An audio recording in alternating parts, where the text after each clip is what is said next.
Сәлем баршаңызға. Бүгін әрбір қазақтың дастарханнан табыла қоятын ұлттық тағамның бірі жент дайындаймыз. Ол үшін бізге керегі топленое печеньені алып, бөліктерге сындырып аламыз. Бөлінген печеньяларымызды алып, блендерге салып, блендердің көмегімен ұнтақтап аламыз.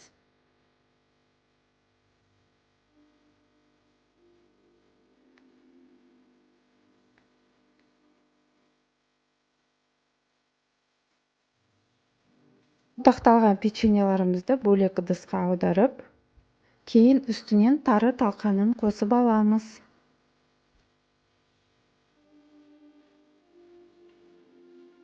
Кейін оған қантымызды қосып, барлығын біркелкі араластырамыз.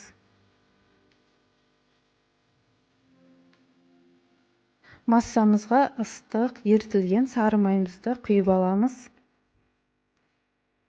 Кейін массамыз толыққанды біріккенше жақсылап араластырамыз.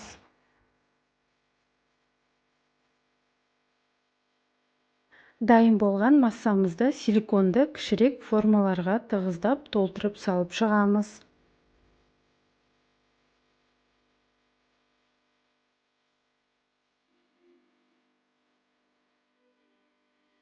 Женттерімізді алып 30 минутта тоңазытқышқа қатырып аламыз. Женттеріміз дайын, мұздатылған күйде формадан шығарып аламыз. Жентті аз-аздан дайындауға да, бірден көп мөлшерде дайындауға да болады. Келесі жентті түрлендіріп шоколадты етіп жасап алдым. Ол үшін 50 грамм ақ немесе қара шоколадты ертіп, формаға аздап құйып, үстінен салқын жентімізді салып шығамыз. Одан кейін тоңазытқышқа 10 минутқа қатырып аламыз.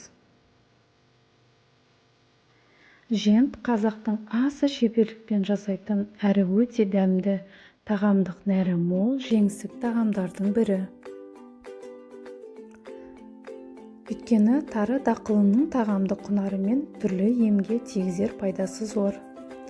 Рецептім ұнаса лайк басып, каналыма жазылуды ұмытпаңыз. Ас болсын!